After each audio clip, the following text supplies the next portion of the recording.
All right, let's start. Minutes of the last meeting. Everyone had a meetings. chance to look at them? Two meetings? Two meetings. At We least have two, the yes. 11th and the 25th. Any comments, changes?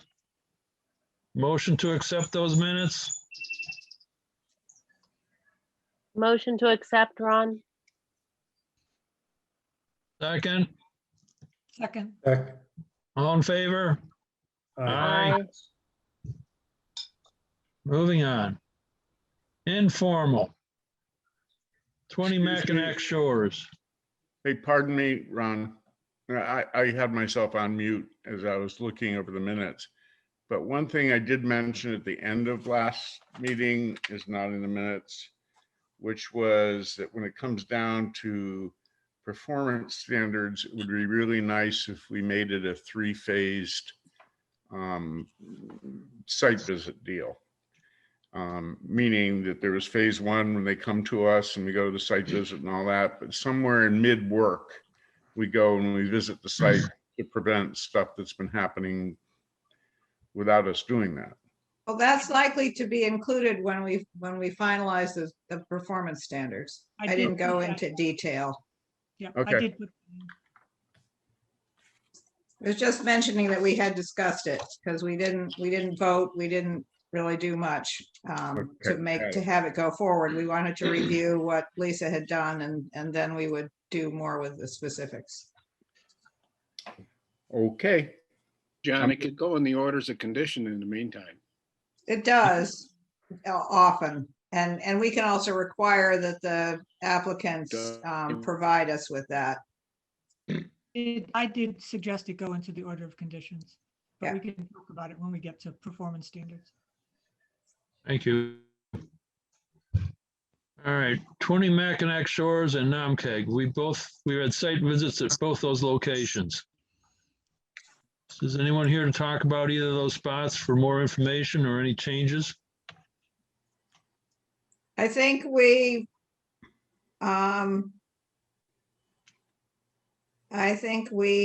determined that the 20 Mackinac Shores was done according to the plans that we approved.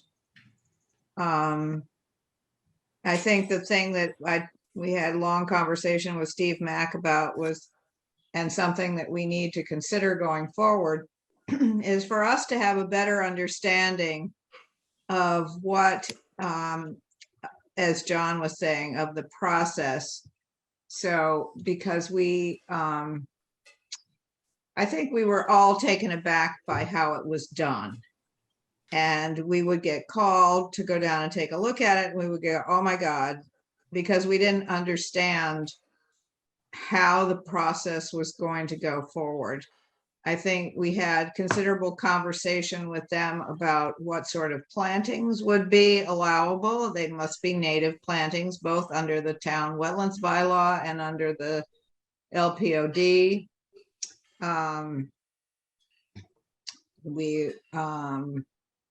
So I think we're pretty much done with that project unless somebody else has something to say about it. Just may I speak? Yes. I am the abutter to the north, and the basic issue is that the new property extends into the lake by 2 to 3 feet compared to what it used to be, and I just don't understand how that's a pass. I sort of understand, it's what it is, we got to deal with it. But it just concerns me that you all didn't have the opportunity to say, no, this is unacceptable on the behalf of the abutters, on the behalf of the town of Stockbridge. I think what happened, Bill, is that I think that in the end, they made the case that it was, in fact, the way it was. It looks different for sure. I don't know what to tell you. It You was look at- approved according to the plans. You know, I'm on the one hand, I'm sort of resigned the fact that it's gonna be what it is. But you look at the plans and you look at the elevation lines of the plans they submitted, and they go across as a straight line from our property to his property to the south. And now they make the 3-foot zig out into the lake, and that just seems wrong. But, you know, I know we have to live with it, you know, so, but I'm disappointed. Well, I think, again, this is something that we have to think about going forward. We have, we were surprised by this project. And how You it know, went and how I it have a looked. hard time saying that because we sent you pictures, we sent you. No, I you know, understand. We gave you lots of information to say, you know, there's a problem here. And it just, you know, it is like you guys didn't have the enforcement power to say, stop right now. You know, and I understand it's past history, it's done, and it's gone, but I'm disappointed. And, you know, I just want to put that on record. I think we are too. And how do we stop it from happening in the future? Because otherwise, the bowl's going to turn into Disneyland in Stockbridge as everybody redesigns their waterfront. Well, like I said, I think that this is something we learned. We have over the course. I've been on the commission now for 25 years, and I wish I could tell you how many times we have learned the hard way how not to do something. I'm sorry. And, you know, it's just, we get a project we think we understand, and then all of a sudden we find out that either we didn't write it correctly or we didn't do something that we should have done, and we end up, you know, in a mess. And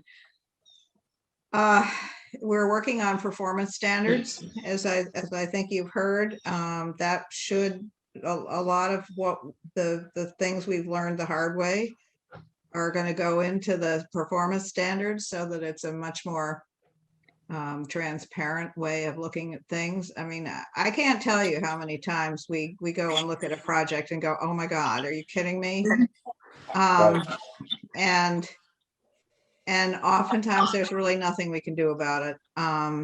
And so we need to learn from each bad experience, and we need to figure out how not to let it happen again. You know, I mentioned this before, but a sequence of work, I mean, a detailed sequence of work might prevent something like this in the future. Absolutely. Along with that in the performance standards, and also what I was saying before, that we have a 3-phase process from the point where they come in with the NOI until the time that we approve it. It would certainly help. Problem with this project was nails into trees and measurements from trees on the shoreline doesn't help us in the least. We have to have a point somewhere on the property, either a surveyor's point or some permanent marker that we can get measurements off of, rather than 2 nails and 2 trees with a red ribbon on them. That doesn't help us in the least. So we will work on that. Thank you for all your efforts nonetheless. We do appreciate it. I'm sorry. We appreciate all your input. Honestly, we do. And we will do better next time. Thank you. And we're still keeping an eye on this project. We're not done Going with forward. this. Thank you. Okay, we have 2 more names here. I have Galaxy Tab A and Galaxy S7. All I can do is tell you what it says on my screen. That's what it says on mine. Galaxy Tab A, you are muted. I need to know who you are. And Galaxy S7, you are muted and I need to know who you are, please. Oh, I'm sorry. I'm trying to Kim Tui. He's on his tablet. I'm on my phone. I'm sorry? We're from Kim Tui. Oh, okay. I have your names. All right, Okay. thank you. Yep, You're thank you. welcome. Yep. Ron, I have a question. It's Kate. Yes, Kate. Can you refresh my memory on the reason for the boulders being put in the lake? The ostensible reason for the boulders being put in the lake at 20 Mackinac Shores? Originally, it was to clean up the debris that was in the water. There were cement blocks and construction material dumped along the edge of the shoreline. That was to be removed. And originally, my understanding was that it was going to be cleaned up, and that was the starting point of the reconstruction of the bank. And it blossomed from there. So was there actually cement and concrete construction Yes. debris? Yes, Yes, we have photos of that. What we don't have is a vantage point that can tell us exactly where they were in relation to what is there now. So the best we can say is the debris was cleaned up and these rocks were set in their place. I bring to the floor once again that Google Earth will allow you to go back in years and look down. If those trees weren't there, John, we could do that. There's 2 big Norway maples on each side of the property, and we have looked at that. And all you see is treetops. That's too bad. So I'll just mention, I mean, I did a swim by this weekend. There's no question that that shoreline is further into the lake than it was previously.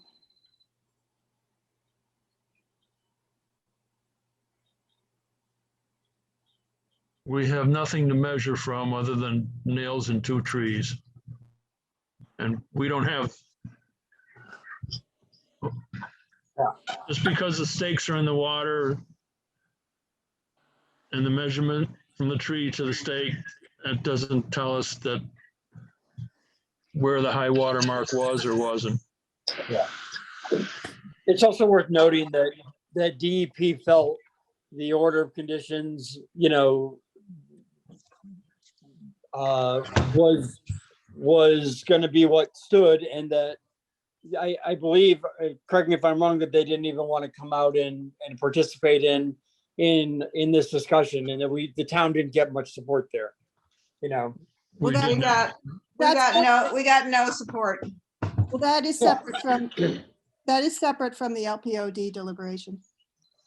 Yes, Separate and independent. But what does that Yeah. do with Concom? I'm just making the comment that it's separate from LPOD.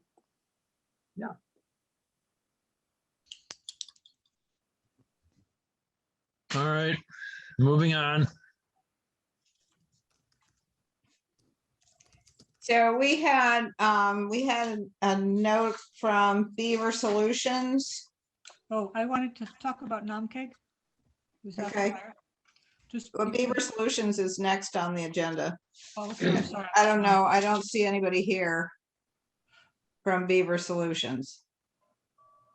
They apparently got permission from Tri-Town to remove, we actually have 2 beaver activity things going on. The one that we got from Beaver Solutions was down on Route 7 from Agawam Lake. They wanted to put in a leveler. I don't know how, a leveler is really going to work when both sides of the road are the same height, but And then the other one was Mohawk Brook, and they have yet to look to contact Tri-Town. So unless somebody from Beaver Solution comes on, we'll just have to go Wait, forward. Hannah replied to us, Sally, 2 days ago and said that Beaver Solutions doesn't do Zoom. So she said she wanted to permit it over email. I don't know if that's possible or what it means. It's not. She's gonna have to permit it in open meeting. Okay, the only comment I would have is that the situation on Route 7 really is becoming an emergency. And the good folks in emergency management in Great Barrington and Stockbridge and the fire departments of Great Barrington and Stockbridge have kind of asked us to act on it. So I don't know how we speed this process up, but the fact that a private company won't attend our Zoom is no reason to have a public hazard on Route 7. If that gets closed down, there's no good way to reroute traffic. But there's still a process. I mean, we have to have some sort of public process to do this. And I'm not quite sure why they can't do Zoom, but Our they, our next meeting won't be Zoom. our next meeting will be not Zoom, right?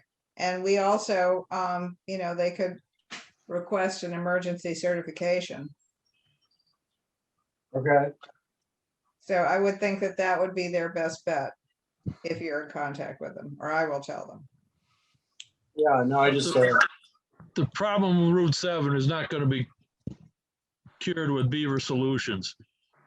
That whole road is at the water table of the swamp on both sides. All it takes is one heavy rain and that's going to be underwater again, whether there's beavers in that water or not. The road needs to be worked on. Should be raised about 4 feet. But There are several sections in town that have been that have had beaver issues and have exactly the same thing, that the water table on both sides of the road is the same. And then, so you can put in a leveler and that's all well and fine, but the water level on both sides of the road is still the same. So yeah. I don't Okay. know. If you get a chance, we just touch base with Michael Canales and sort of figure out a plan. It's just we're getting pressure from a lot of people in public safety to try to accommodate folks here, and it would be just great if we could all be on the same page as to what the plan is going forward. We would be more than happy to accommodate them, but I don't know that the Beaver Solutions is the solution. I have no idea. You're talking to a guy that can barely drive his own car. So, I'm always saying, it'd be great if like we all worked as a team to sort of figure it out so that, nobody gets killed. I have a question here. I've never been clear on where that lake goes to. I mean, it's got to end up in the Housatonic River somehow. But Agawam? yeah. I mean, And then on the other side, there's Clark Pond. Yeah, but where does it go? I don't know. Clark Pond has been notoriously beaver ridden, and again, the road that goes through there has been inundated with water any number of times, just because the water level is so high and the road is at the same level basically. Yeah, but there's got to be an outlet somewhere that goes, I would assume, into the Housatonic River. Yeah. Do we want to be draining the wetlands? I don't think so. I think if they ask us to get rid of a beaver dam, we should. John, I think up behind the Chestnut Reserve all ties into the brook that flows to the reservoir, or flows to the Housatonic. See, I didn't know that the two are connected because of that, where Pink Farm used to be. Yeah, but that's up higher on the hill. No, that's right. We're talking a little north of that. That's right. That would be my guess. All right, back to Namkeg. Yeah, I just wanted to comment, when we did the site visit, they didn't delineate it, but it looked like BVW to me. It was a very wet meadow. So I would like to see it be written as an NOI with a formal plan and distances and where the fence is going to go and how they're going to cover that grassed area, and to have it written in the order of conditions, that's the limit of the work, because. You know, Lisa, I did ask them to see some paperwork on this. When we get a drawing, we'll come back to that and request that probably. Okay, But we saw no stakes or dimensions or anything. It just said, you know, this is where they want to put it. And I told them we needed to see something. So, As it stands, where they want to do the work has already been disturbed, but I agree with you. I mean, we saw sensitive fern and other wetland indicators. It's definitely a wet meadow. Yeah.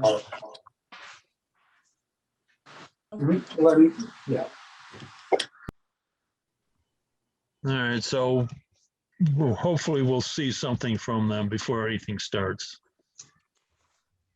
We got Harold keeping an eye on it anyway. So, You mean the concerned citizen? oh, I didn't say that. Excuse me.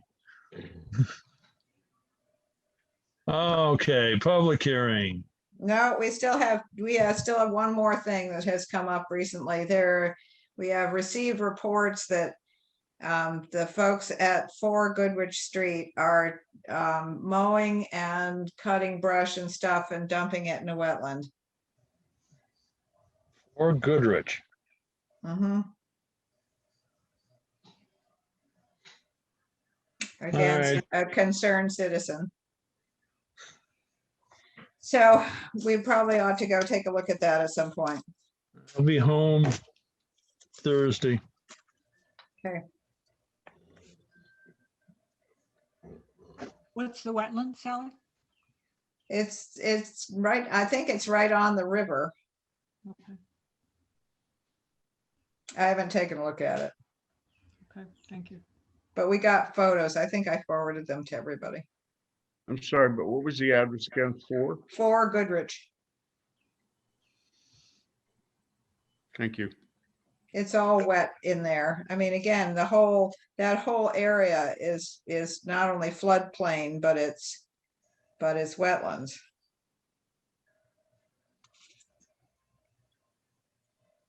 All right. Well, we're on the subject of dumping stuff. Oh, gosh. The highway garage. We tried to clean up the properties where all the trucks were parked, and it's gotten worse. The old army trucks are gone except for one, which is supposed to have been gone, but whoever bought it never showed up to pick it up.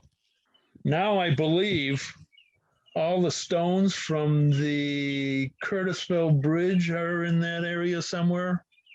Is this in the bird sanctuary or the wetlands or both? Yes.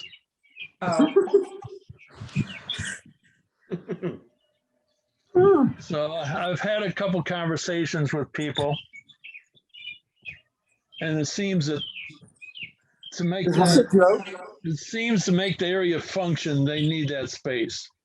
And I suggested that if they need a half an acre, they should give us 2 or 3 acres of land from somewhere else that borders that and add it to our bird sanctuary or whatever we want to call it. yeah, the bird sanctuary, I think, is pretty much sacrosanct. It was donated with a specific purpose in mind, which is to protect the area. It has a deed restriction. Yes, it's a deed restriction. So the highway garage, cannot use it as a dumping site as much as they might like to.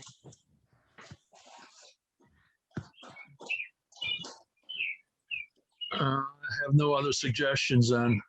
Mr. Selectman, perhaps you ought to have a few words. Well, before Patrick does that, I'd like to have a few words because I was down there the other day and sought out Hugh Page because I wanted to ask him a question about how much he thought it costs to plow the Burley's driveway, essentially. But we got off on other things.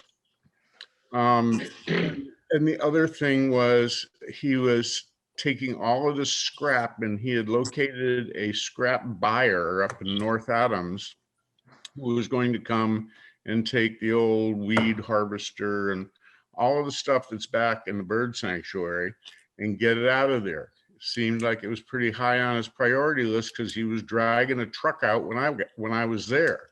Hey, So now I will defer to Patrick. Thank you. Look, I think I find in general Hugh to be very attentive and responsive to when the town asks him things. I would suggest that Ron, keep the communication up with Michael and Hugh, and if you have a problem and want to escalate it, come and talk to us. And I mean us, the plural, the select board, not me.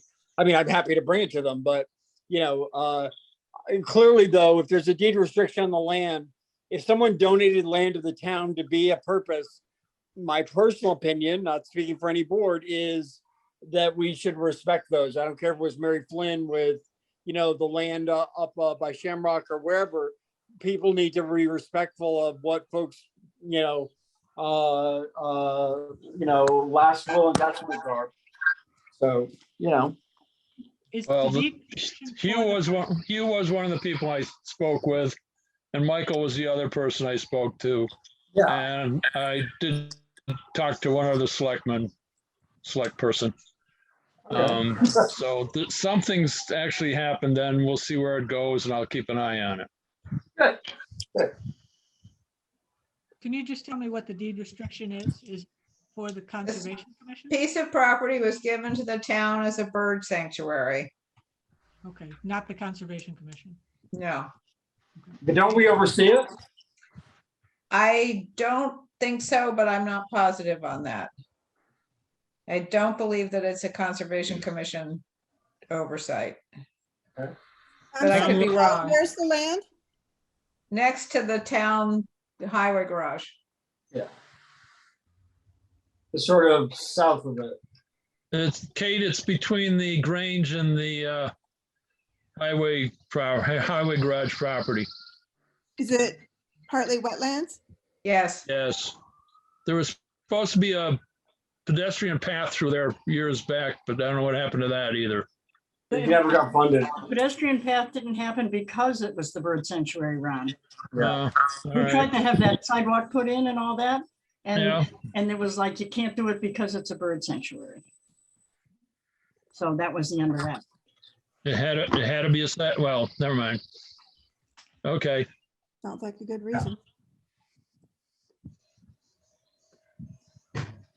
I don't know the boundaries of the property. I haven't seen them. Tom LaBelle did a lot of research on that. And I talked to him last week about another issue, so I'll get back to him on something about this. Yeah. I mean, there have been boardwalks put through bird sanctuaries. Yeah. I think that boardwalk was a $200,000 or $300,000 project. And the Yes, town never it funded it. was. Yeah, it was. Anything else? All right, moving on. Request for a certificate of compliance. No That's news. continued. Also, the next one is continued. And we've heard, I don't know, John, have you heard anything? And Jamie, have you heard anything from Housatonic Railroad? No, Sally, I haven't. I was waiting for John. He didn't forward the address or phone number. I'm not sure I had it. Well, Yeah, Sally was I gonna give sent it it to you. again. I sent it again. I sent it to everybody's home as well as town. Well, I fell down on that one. Okay, It's okay. we have time. Yeah, I'll look for the phone numbers and emails and get hold of them tomorrow. I'll try and find it again and send it again. RDA Mackinac Terrace, we're gonna have to sign something for that. Well, I don't think we have final plans on that. We were gonna get something for how they were gonna deal with the drainage and whether they were gonna try and use That's right. pervious pavers on the stairs and a few other sort of fine-tuned stuff. Do we have a contact number for them? I emailed Dr. Oh God, Corman? Louis Corman, Sally. Corman, yes, thank you. I emailed Dr. Corman and asked him for some updates on that, but I haven't heard back from him. I had asked for some plantings in the side area too as an improvement. Right, that too. Hmm. So I think we need to continue this. All right, continued. I mean, he may be out of town, I don't know. Ron, I have a number if you want me to email it to you. Thank you. Tim Minkler. Yes, we have the request for certificate of compliance. We have received, amazingly, Tim found all kinds of information. And so I think it looks as though everything was done according to plan, as should be good to go. All right. For NOI as well. Okay. We'll have something to sign off on that. Yeah, we need to vote though. Make a motion to close that hearing. The certificate of compliance, Yes. okay.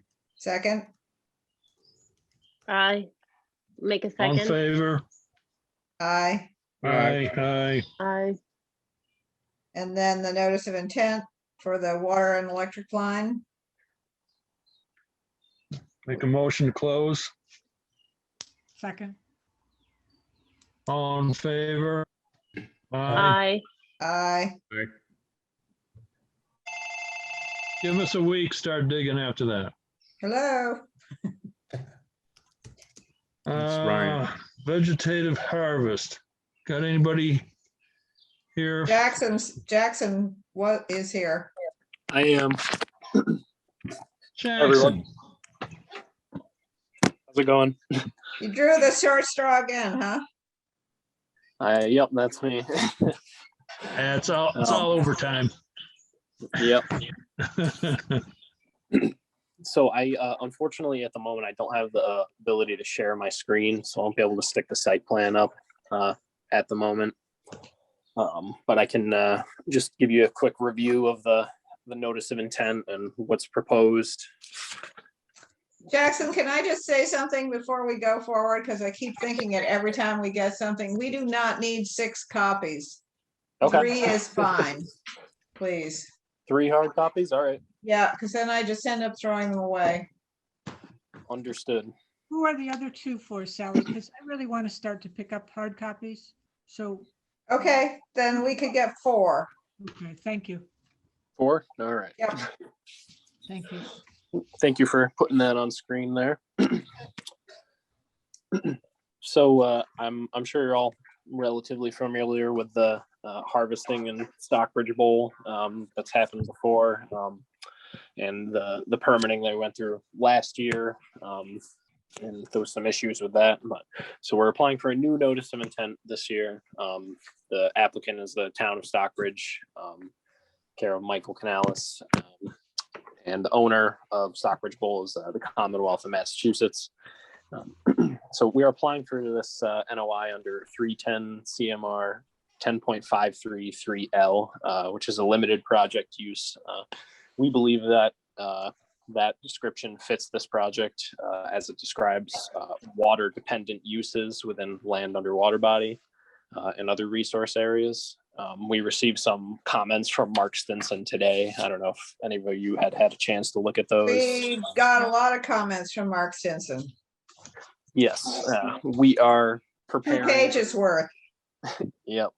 We're preparing a response to all of those, and we're going to be revising our plan slightly in reference to some of his comments. So we're going to come back with a response letter to that, as well as a revised site plan. So you can look out for that in your email and in the mailbox. But as of right now, we don't have a full response to those comments. But Jackson, anyway. can I just ask you a question about the description of the plant that were discovered in the bowl? Sure. Who did that work? This year, the survey of what plants were existing in the bowl, that I Yeah. did that myself. You did, okay. Yep. And I was particularly interested that once again, they're not seeing a lot of the Eurasian milfoil, but they're seeing the other, or even the curly pond weed, which I thought was also interesting. I found it interesting as well. I found it very interesting last year when I went out with Tom Coote, who you may know, and we didn't find really any invasives, which came as a surprise to me. And then this year, I wasn't sure what to expect, but after a full lap around the perimeter of the bowl and spending a lot of time in the outlet channel, in the shallow parts around that eastern edge of the bowl, I found very little Eurasian milfoil at all. I think the most of it was present in the outlet channel, but even there, it wasn't particularly prevalent. And from the research I've done, it should be the time of year where Eurasian milfoil is in full effect, and it should be, really sprouting up all over if it was present in the lake, but we just have not found that. I was also interested in the description of the protected species.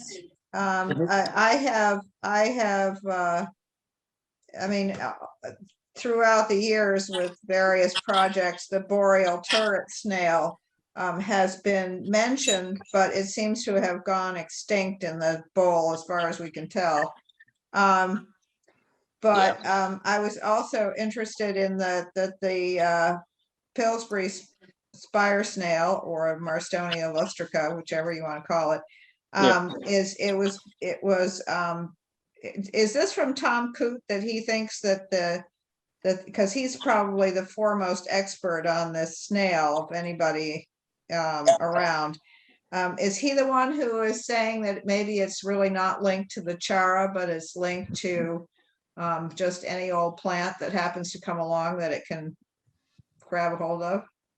Yep, we worked with Tom on creating this narrative and figuring out how best to go about applying for this notice of intent. So that is his direct wording there. Okay, thank you. No problem. Can I ask a practical question? Sure. There are, anybody who's been on the lake in the last few days sees many mostly native vegetation popping through in areas that are problematic. And I'm wondering if it's possible, and this is really a question for the commission, to give a conditional approval of this based on Mark Stinson's feedback, and just let them basically make those edits and have the approval rather than having to wait to the next meeting, which will put us literally 3 or 4 weeks behind the normal start of harvesting season, which is June 1st. I'm not comfortable with that. Patrick, I don't understand your question. I want to get this thing approved before July. Well, they need natural heritage to make a determination. We can't approve anything until they get that.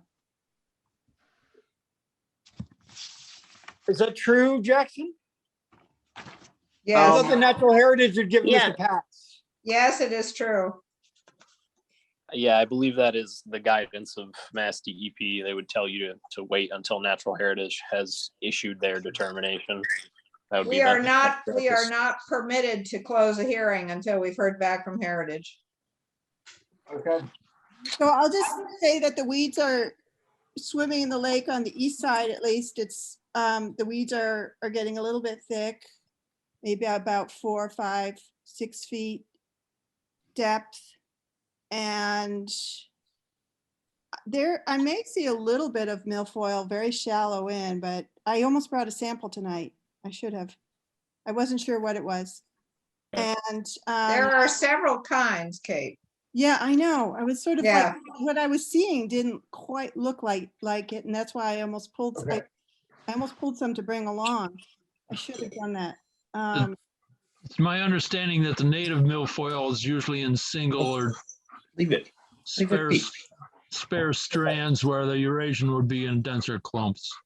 It was kind of stringy looking. Yeah, And again, it was in shallow. I have a question for can Jackson. the public make a comment? Yes, So I actually live on the bowl and I'm on the water almost every day. Who is this? This is Tom Finan Oh, hi, from Tom. 18 Mackinac Shores. There's certainly been milfoil bits and pieces floating by our dock, but the curly leaf and the longleaf pondweed are very thick. And I agree with Patrick. I'm concerned that if we wait too long, we'll see what happened last year when along the entire eastern end of the lake, it was just a carpet of vegetation out of the water. The people on Mackinac Terrace, they had no ability to swim because it was just covered in leaves. Right. And there is reeds, there is grass growing in the lake by the inlet, at least 50 feet into the water. Is it native? Yeah. It's well native, but it's going to be a swamp in a couple of years if we don't do something. well, we have no ability to circumvent the process. We are required, absolutely, without question, to have the approval of Natural Heritage. No. We cannot go forward without their approval. Yeah, but if the inlet gets cut off, the lake will be dead. That No. may or may not be, but we are still not permitted to go forward until we've heard from Natural Heritage. That is And so my question, be in Sally, violation. is similar to how we dealt with the emergencies around the sewer 1 or 2 meetings ago. Would the commission consider an agenda of one item for a specially called meeting once Jackson gets his feedback?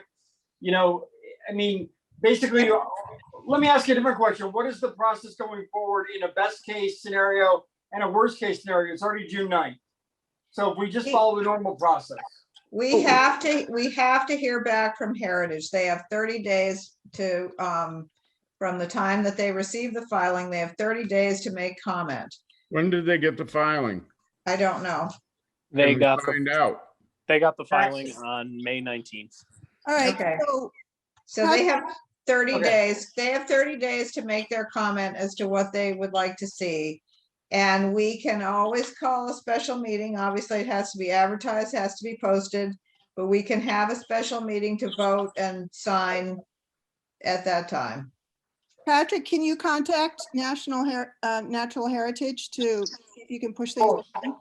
I think that's Foresight's job, not mine, but I'm comfortable with all the people who are managing the process. I just don't want it to get out of control.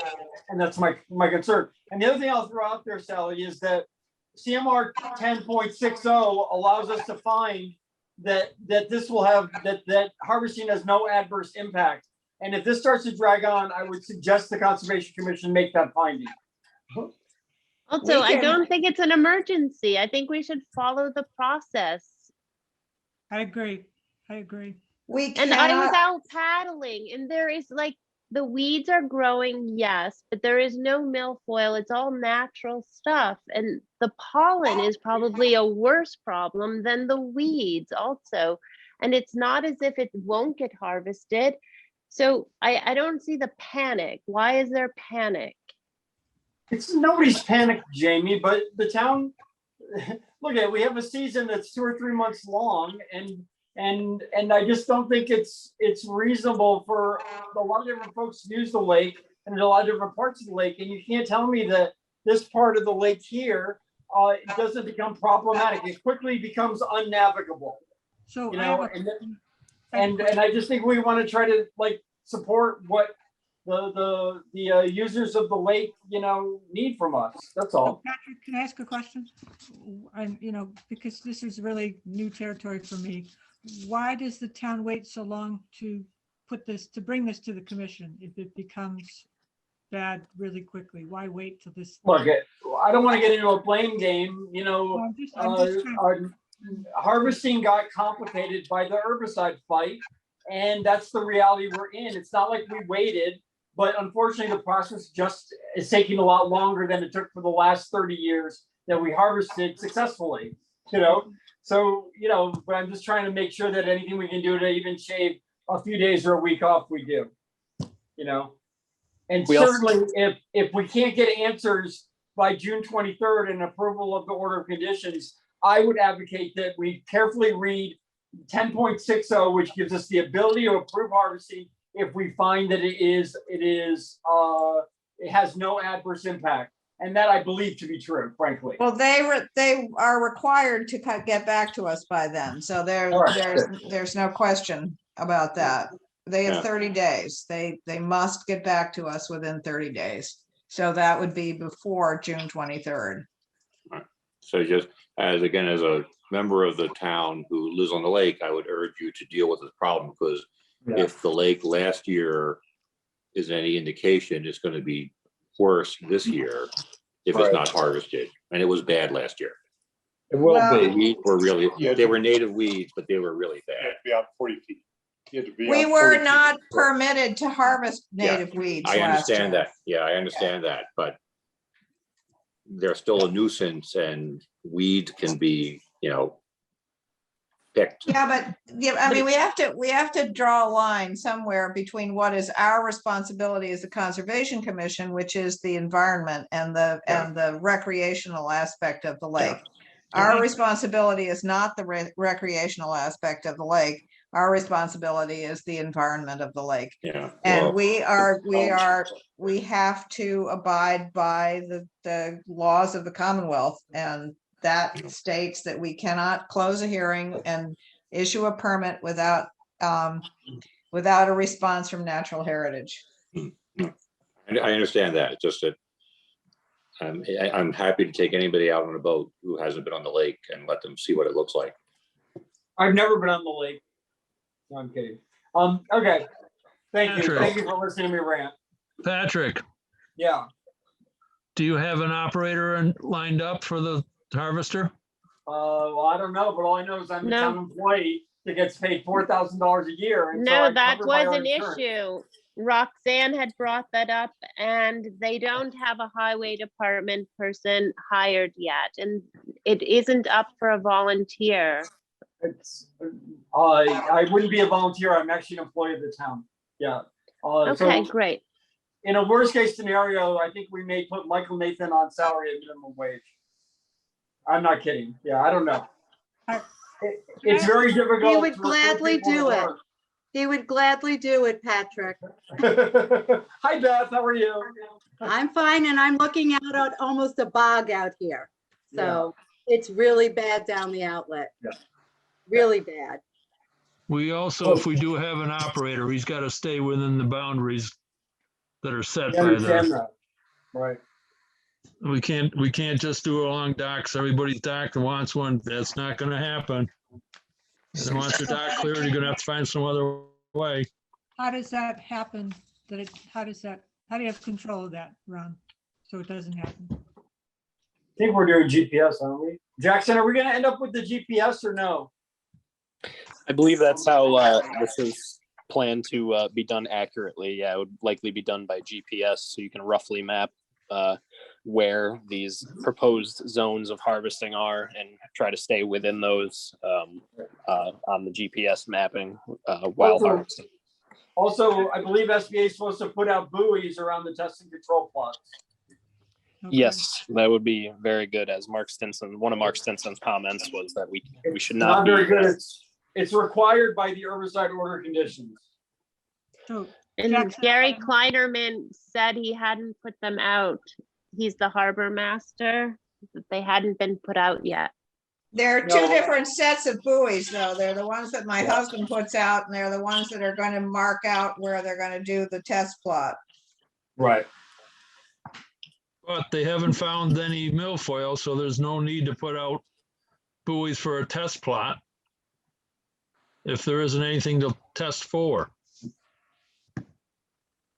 Yeah, according to the order of conditions, they have to find 50% milfoil. And from what I understood from Jackson's survey, they did not find that.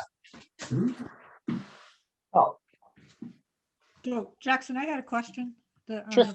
last paragraph on the first page of Mark's comments. Mhm. As the goal of the proposed project appears to be complete and perpetual removal of plant species, including native ones, which are significant to wildlife habitat, and that's not permissible by the regulations. So is that accurate?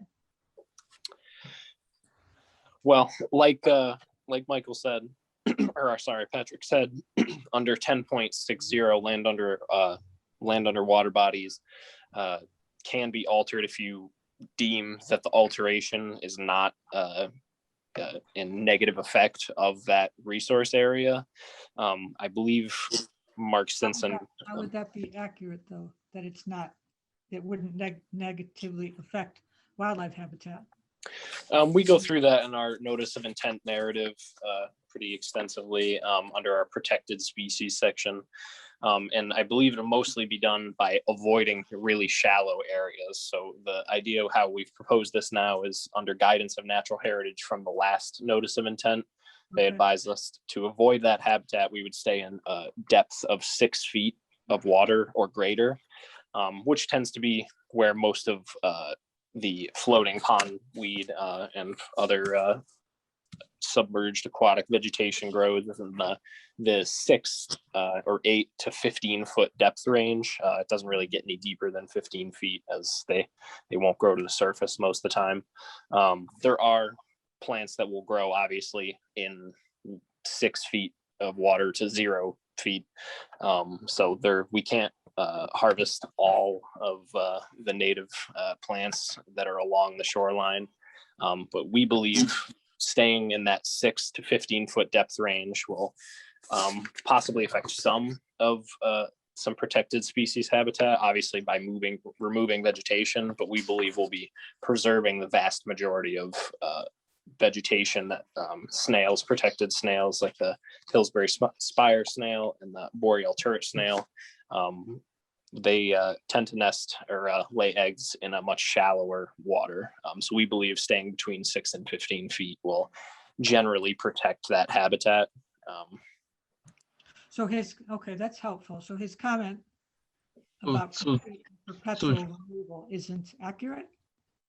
So Jackson, that map wasn't exactly accurate then. It showed the striped lines all the way up to the shoreline. And that's not the way it's going to happen. The plan you The weed harvest areas? No, they shouldn't go up to the shoreline. If you look closely, I guess the outlet channel is one exception to that. The majority of that is less than 6 feet of depth, but all of the other proposed harvest areas we have outside of 6 foot depth, so between 6 and 15 feet. So the whole outlet area can be harvested? No, what we've proposed is one pass down the center of the outlet channel. If we tried to do the entire outlet channel, we would very quickly approach the 10-acre limit under 10.6, 310 CMR 10.60. So we proposed that one single pass through the outlet channel to get kind of a good navigable channel for the residents up through there. And then the majority of the harvesting will be in the larger areas like near the White Pines boat launch, Camp Mackinac area, the public boat launch, and then the Stockbridge Town Beach and some other areas that we've proposed as kind of a single pass with the harvester along the shoreline. So that map showed an area of 10 acres to be harvested. Less than 10. 7.3. So, yep. So Jackson, yep. Just reading the comments, are you guys going to do a formal wildlife habitat evaluation? Is it your read of their comments that they're now requiring that? I'm not positive at the moment. I've got to discuss things with Steve Mack. Unfortunately, we received it just this morning, so we haven't had much time to review these and come up with a good an official answer for you. Right now, I would say that's possible that a habitat evaluation would be or should be conducted in the eyes of DEP. But this is your decision as a commission member. And I so, would think that having Tom Coote on board would be pretty much of a wildlife habitat evaluation. it's not formal though. Well, it could be. It could be. I'm just wondering how long that takes so that we can set realistic expectations for all of the stakeholders around the lake. It's not a particularly quick turnaround, especially if we have to get Tom to go out on the lake, which may be required for some of those more involved sections of the wildlife habitat detailed form. Jackson, wouldn't have the fact that he was out on the 21st, the April, wouldn't that be a basis for his making a recommendation? I believe so. That's why we worked pretty closely with him on developing this narrative. And it's his opinion as well as our opinion that what's being proposed is not going to significantly impact the wildlife habitat within the lake. It's 7.28 acres, which is not nearly the entire area of aquatic vegetation in the lake. So this just aims to mitigate some of the really dense vegetation within high traffic areas for the purpose of a water dependent use, as the Wetlands Protection Act refers to it. Well, in terms of the endangered species snail, the Pillsbury spire snail, he is the foremost expert pretty much forever on that particular critter. So any information that he would provide would certainly be about as good as it gets. Yeah, Jackson, I would agree. just reading between the lines here, do you interpret this as DP pushing back and saying, we don't want you to refer to 10.60? Because I'm wondering if they're basically, not liking the idea that we're claiming it's not a significant impact on wildlife. I mean, that, we're proposing this as a limited project, but under that water dependent use, under 10.60. So one of, Mark Stinson's comments were, and we need to be clear on what this is being proposed under, if it's being proposed under that limited project status, or if it is going to be held to the full performance standards. And I think that's up to you as the commission to determine how you'd like to move forward with that. Our opinion is that it fits the description of operations and maintenance of a water dependent use for recreation on the lake. So we believe it fits that, but that's up to the commission to determine. Well, are you asking the commission to determine that tonight? No, I don't think so. I think what we would recommend is for Foresight to come back with a slightly revised plan, which addresses 3 of these comments. And we would put together a full letter responding in depth to the entirety of Mark's comments and submit that to the commission. So you can get a better understanding of how this will be permitted or how it can be permitted. I wish I had more to say on his comments at the moment, but we just haven't had a lot of time to develop a response. Jackson, I have a question, and that is, when do you see the harvester first going out on the Stockbridge Bowl, if all goes well? August. Sounds like everyone would prefer as soon as possible. Unfortunately, we have to wait till the spring to even get this process started, so we can see what is the status of the aquatic plants in the lake, and then try to squeeze it in before the summer. So I think as soon as possible. I don't know who everyone is, but I really want a thoughtful process. I'm just one vote, but I take comments from DEP seriously, and I really want time to look at this. I cannot hear Lisa. I said, Jackson said everyone wants this to be done as soon as possible. I said, I want it to be done in a thoughtful manner and really have time to look at the comments from DEP. I understand the pressure. I respect the pressure, but I also respect the EP and, want to follow our mandate as a commission.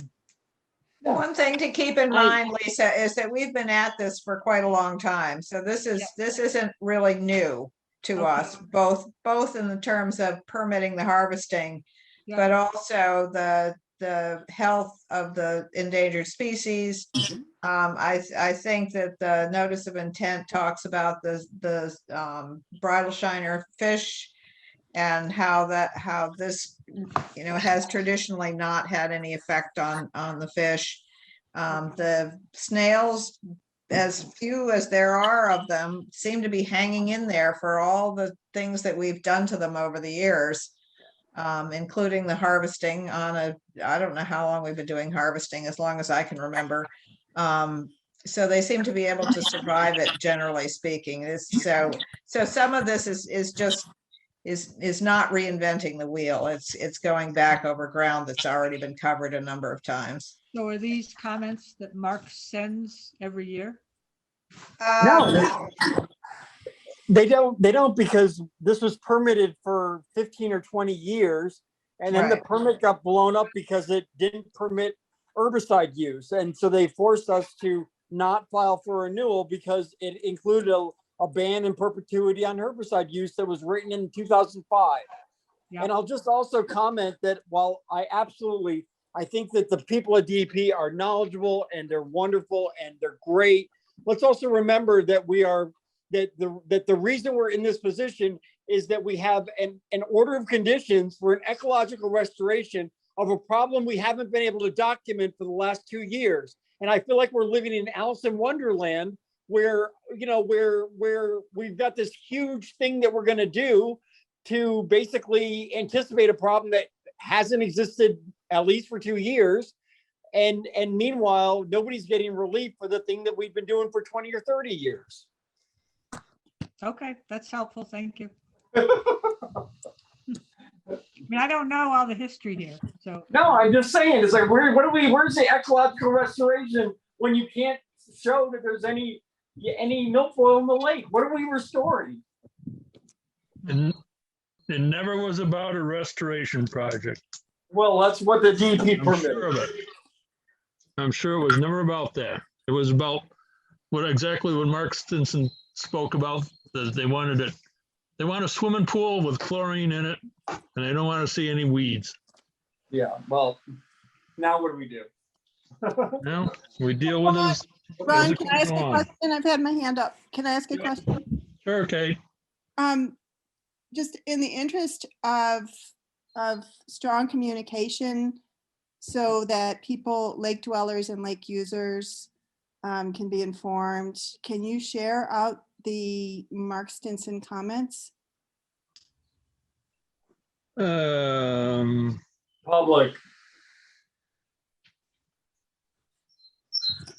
Don't know on that, Kate. It's public record. It is public record.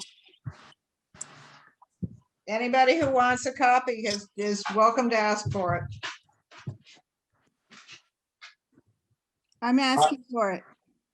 I will forward it to you. Thank you. Yeah, So- we'd like one also. Okay, is And I that thought you, the- Bill and This Tom? is, Bill and Tom, and I thought the Okay. chlorine comment was a little harsh. What's up? I thought the chlorine comment was a little harsh. Yeah. I mean, I don't mind the weeds. What I'm concerned about is the inlet and the outlet of the lake getting choked off. Yeah. The frustration you're hearing, Bill, is just that the town was managing this for a long time, and we now find ourselves, because of the increased regulation, really paralyzed for what looks like the second year, and it doesn't do anybody any good. No, that's true. No, you really understood last year how much good the harvester did for the past 15, 20 years. Sorry, this sounds like Tom. Sorry. Yeah, that's Tom. All right, Tom. And this is Bill saying amen. Yeah. Michael. Good evening, everybody. I just caught, I have a question. When I'm on the Stockbridge Bowl Stewardship Committee, and we were told basically by the select representative, select board representative, that all the paper forms were ready to go to Concom. I don't know who the representative is. Is this Jackson? Are you the representative for the engineering company? I am. Good evening. I'm just curious why, if the Concom needed certain formalities, why for the second year now, they have not been supplied to them, basically not to do the Concom a favor of not having to go back and forth. But this is bigger than the people living around the lake, Ron. This is not about what you think. This is about a whole community that uses the lake for kayaking, for recreation. The summer is short. This is really about a beautiful piece of real estate that we are blessed to have. And to fight over something on 10 acres, which is 1/3, which is 3%. Actually, it's 3% of the lake, 380 acres, even less, 2.5% of the lake, just to make a pathway so that people can go down around the outlet, around the island and down the outlet, and kayaking and canoeing and boarding. It's really important. Believe me, it's not just about the people living on the lake. It's not about herbicides. It's not about any of the things you think. It's about preserving a body of water that people can use and enjoy. So the DEP, I'm not sure if I get the feeling if they lived at Kripalu, we would have a harvester. If they saw what it was like. I think sometimes out of sight is out of mind. And I don't know how to change their mind, but I would love us to be strong and realize it's a community thing. I don't know how to explain it. I live on the lake. I don't know anyone else right here. I see names of people that might live on the lake, but I don't know who on the Concom lives on the lake. But we see the issue. And of course, the people that see the issue are going to be the ones that bring it up. Like in any community that sees an issue, they're the first to bring it up and the most vocal of it. But I do love the Concom to try and separate the general population from the herbicide issue and from everything else. It's very important to realize that this lake needs to have a harvester. And the way the map is drawn, I helped Roxanne draw it out because it's really very limited, 10 acres. It's only 7 acres that we're doing, and 7 acres would give incredible relief to a lot of people to enjoy the lake. How we can make it happen, I'm at the mercy of Concom. I think all the people who want to use the lake are at the mercy of Concom. We're at the Michael, mercy I of think you're DEP. wrong on that. You're I at the could be- mercy of DEP, not I us. apologize. No, I was going to Ron, get can I there. say something here? It's Kate. What I meant to say, go ahead. Yeah. What I meant to say, let me just finish and then I'll get off.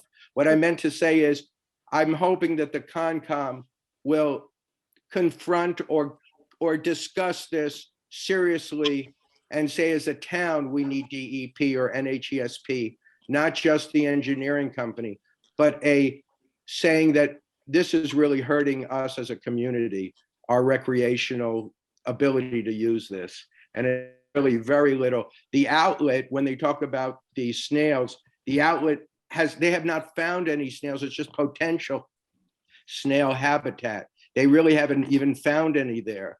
So I'm just saying that we need Concom's help to sort of form a group and saying Concom is behind the harvester, and DEP, you have to address this. So I don't know if I'm right or wrong. I'm not on Concom, but I'm hoping Concom will listen to the plea of the community, not just the people living on the lake. We've listened to the pleas of the community for years, and as you well know, I am on the lake all the time. And while I'm not an official resident, I certainly am darn close to it. Well, there you know. But we are between a rock and a hard place here. And we can only move as quickly as we can move. We will do what we can, but DEP is not listening to us, and they won't listen to us. And this controversy that we've had over the past few years cannot be separated. I'm sorry, it cannot be. And we are all suffering the consequences of that. All right, Sally. Michael, I have a suggestion for you. Michael, I have a suggestion for you. We have a state representative has a hell of a lot louder voice than your Conservation Commission. And I lost maybe, you. what? Smitty Pignatelli is our state representative. We've been to him, John. I know, it's time to go back John, and bang on I his, lost you. I bang on apologize. his. I'm sorry? I lost you. Either my computer froze or something happened. I didn't hear you. Well, I was suggesting that the Concom has limited powers, as Sally has tried to explain to you. We have gone to Smitty Pignatelli, our state representative, and said, Smitty, this needs to be dealt with. So can you call up DEP? Now I would suggest, get a group of people together, call up Smitty Pignatelli and say, get your act together and get hold of DEP and accelerate the thing, and maybe it'll work. Look, I have a different suggestion. I think that of all the folks on this, and nobody's blaming anybody, we're just, I think, recognizing the fact that because of the 30 days, June 19th might be the soonest we hear from NHESP, and they might have comments that require us to do yet another round. Who knows? I think that the one person on this who's involved in every aspect of this is Jamie. Jamie's the chairman of the SBSC, and she's on the Concom. And Jamie, if you're willing, I think that, you should really, take a direct leadership role in coordinating between Michael Canales, the select board, Jackson, the SBSC, and the Concom to try to move this along as quickly as possible. And if Jamie feels we need to reach out and try to get help from the chairman of the environmental committee, which is Smitty Pignatelli, I think Jamie should be empowered to do that. But I don't think we should have 10 different people executing their own personal strategies on how to get this done. Jamie, I think you're the natural person. Again, we can try, but I don't think that we can push the process. It is a process and we have to follow it. No, I agree. And again, back to Sally's, wait, Patrick, I get to finish. And back to Sally's point, we have to follow the process. And if, we can make suggestions, but we don't want to take any group anymore. Yeah, I kind of want to, Ron, I've been patient here, so I'd like to comment. I grew up on the lake. I still use the lake quite a bit. I swam today. It's not that bad. It's, it's swimmable. I can get through those native plants. And I just, in terms of Concoms, Michael, they are tied to the Wetlands Protection Act. And it's a different role than what you were asking for. And I'm just going to say, I, as a resident of Stockbridge, value that role. And I think that it does provide a community service because it's addressing stormwater runoff. It's addressing water quality issues.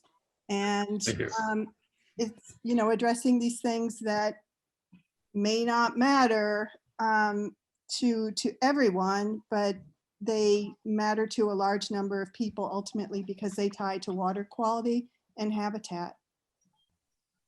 I thank you for those comments, Kate, because I feel really strongly we operate under the 10 CMR, and that's what we do. We're not here for recreation. I value recreation. I understand the importance, but that's not our role.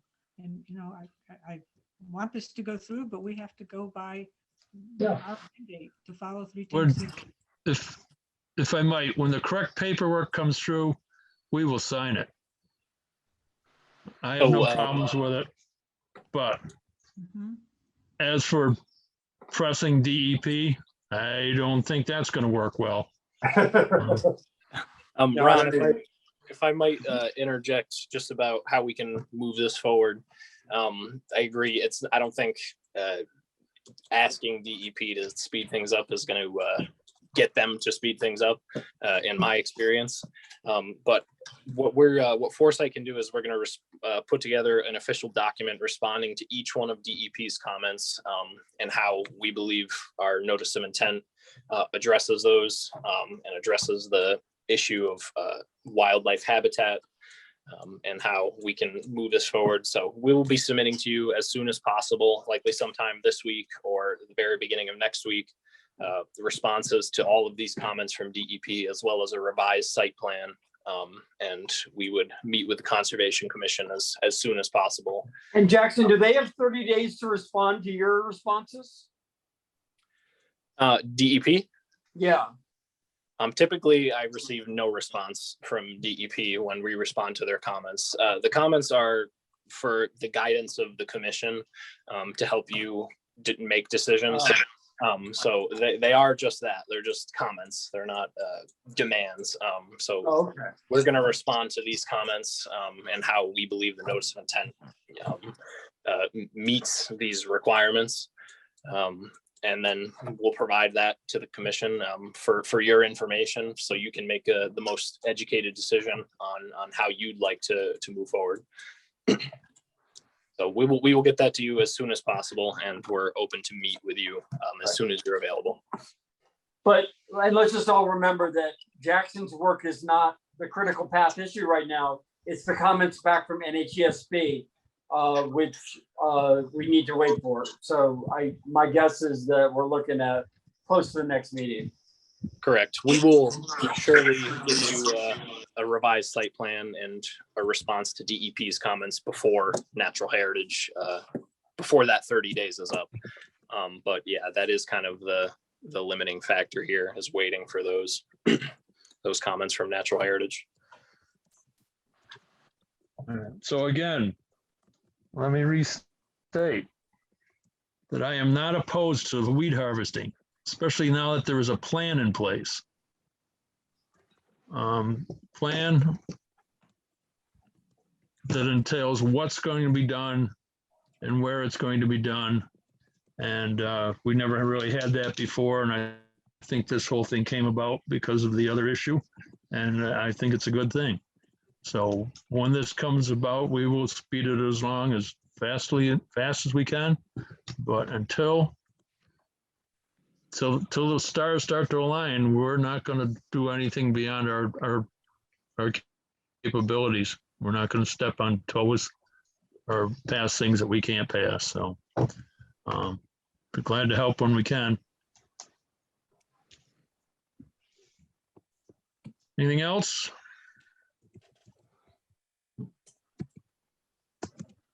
That issue done with? Wow. Thank you all for your time. Thank you, Jackson. I'll be Michael, Nathan, will you tell me what your email is, please? Oh, I didn't write any. Did I put an email by accident? I apologize. Just tell me what your email is. Oh, my email address. Yes. Oh, I apologize. I thought you asked. I thought I sent you one. michaelnathan28@gmail. All one word? Always one word. Okay. I have sent Mark Stinson's comments to you, Kate, to Bill and Tom, and to Michael. Thank you. Do we have a Leonard Snyderman? This is 94 East Street. We have had several requests for that. It's a certificate of compliance for work that was never done, I believe. Wait, let's see if I can remember.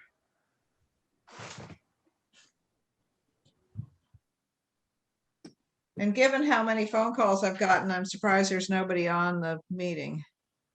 When was this work started? It was a long time ago. It was one of those Oh. old ones. It was one of those older ones. I think it was 2007. Yeah. Where is 94 East Street? It's East Main. It's East Main. We're Frank and Kim. I'm sorry, too. East Main East Street. Street I is- beg your pardon. It's East Main Street. I'm sorry. East Street or East Main?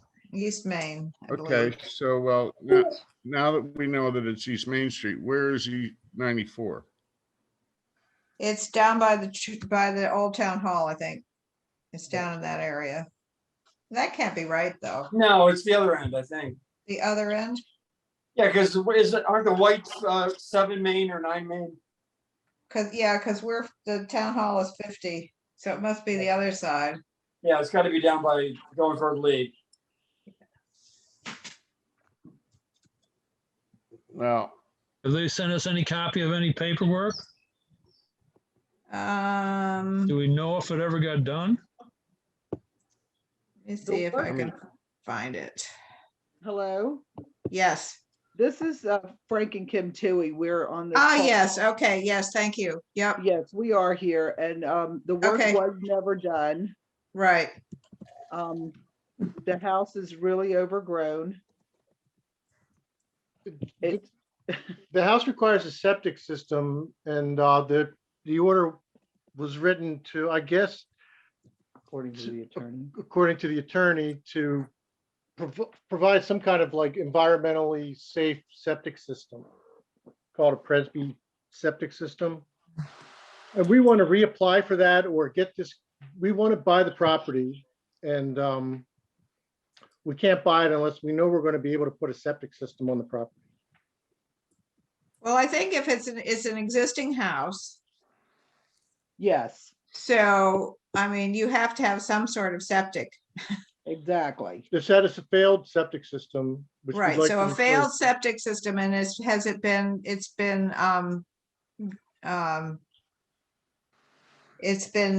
determined to isn't be it that by Tri-Town? Tri-Town? Yes. Okay, so, and do you have a permit from Tri-Town to do a septic system? Well, not at this time because we're supposed to settle on the 15th, but I've spoken to, his name Tom? Jim. Jim Willits, Yep. and he'll approve the plans that we have. We have plans in place. We need to Okay. get an engineer restamped. They were stamped years ago, and he'll approve those plans. For it to come to us, there's gonna have to be a more recent, is it the river that's the resource area? Yes.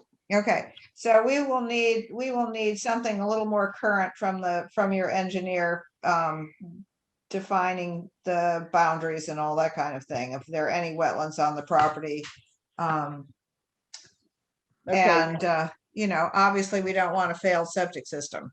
Right. So the problem is the attorney seems to believe that the existing order of conditions prevents, for some reason, and I'm not legal, I'm not an attorney. Right, because what has to happen is you have to get a certificate of compliance. Right, so. And she- so we have, and I had communicated with somebody on this project about that we needed to do that. So we have that on our agenda for tonight. Correct.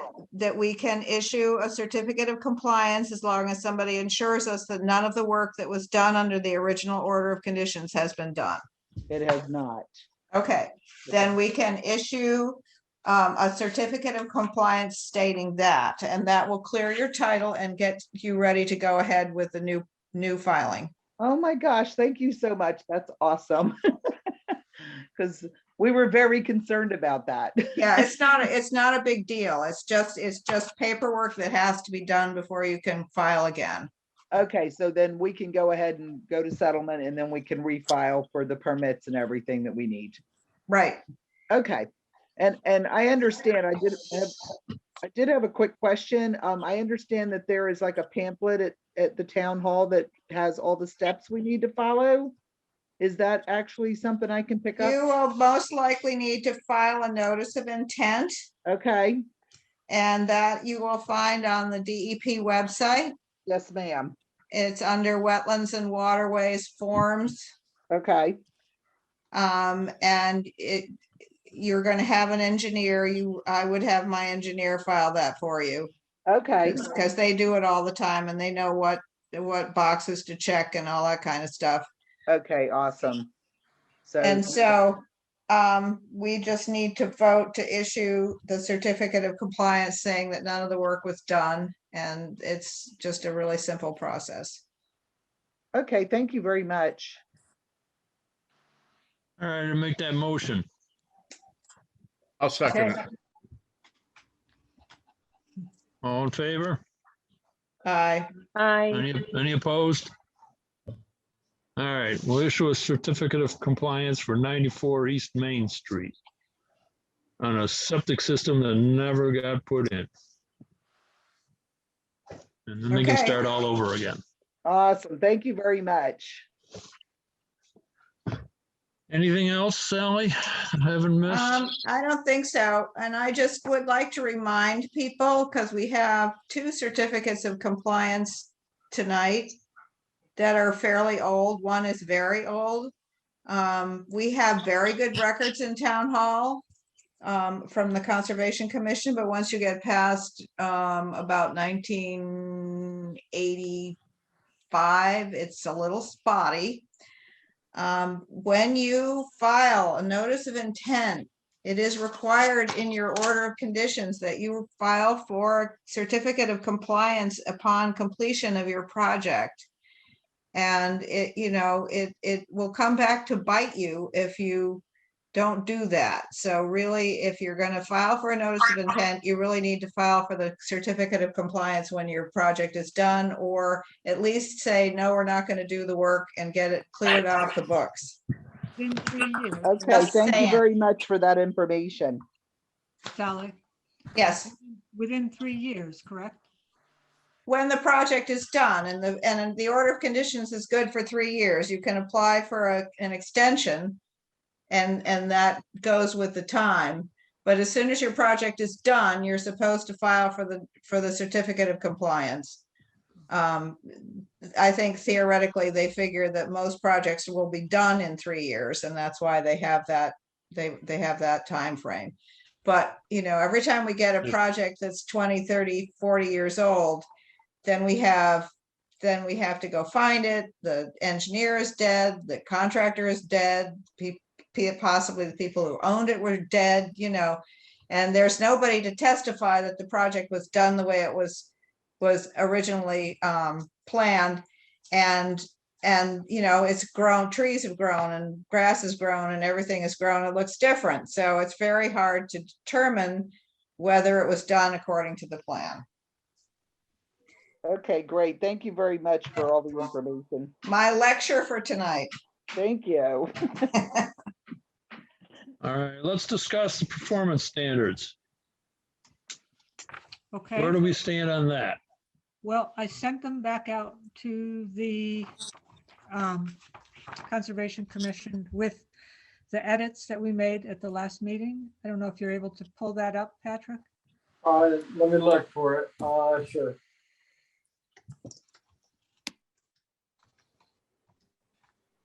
We're getting closer.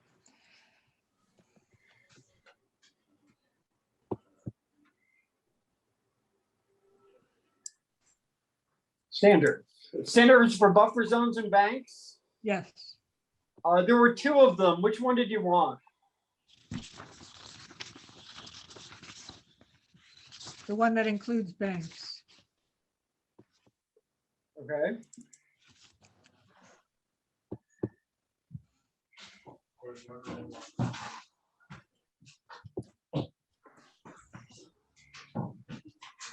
This one.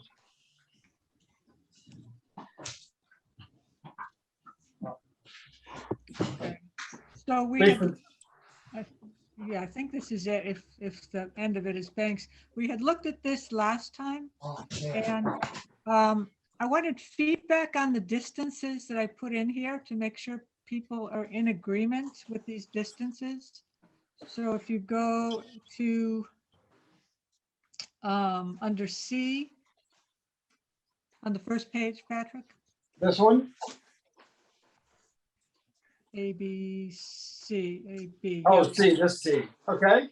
Okay, so under C, C, B. Right, in an undeveloped buffer zone, no structures, roadways, driveways, or surfaces shall be permitted within 50 feet of the adjacent resource area. I don't know how people feel about that 50 feet. Excellent. There's also 50 feet in A, no work shall be allowed within 50 feet of the adjacent resource area. That's been our practice, Lisa. The only time that we have permitted it has been when it's been either a real emergency, like they have a failed septic system. Yep. Or it creeps in just a couple of feet. We've been very vigilant about that 50-foot buffer. Okay. And actually, interestingly enough, I got a comment from Mark Stinson one time saying, I don't ever worry about anything that comes before you that's within 50 feet because I know you'll protect it. Okay, good. I So- just wanted to make sure everyone was in agreement. So I think that's a really good standard. And the other thing, to keep in mind for people who are worried about this is that, a lot of the 50-foot buffer zone, I mean, we're seeing climate changing. We've been seeing this over the years. We've been seeing the maps about how the water is rising. And I know that I've been beating this poor horse to death, but one of these days, this 50-foot buffer is going to be the resource area. Yes. And so it's particularly important when we're talking about designing new septic systems and things like that.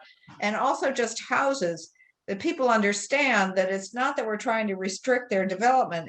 We're trying to protect their real property because they don't want their septic system underwater, and they surely do not want water in the basement if they can avoid it. So we need to look to the future and be proactive about this. I agree. Now, how does this, Lisa, I have a question. Are you defining undeveloped buffer zone? Am I defining undeveloped buffer zone? Yeah, I mean, for example, if you're looking at the lake, that's an artificially controlled environment. So, there's a dam at the southern end, and the water levels are managed.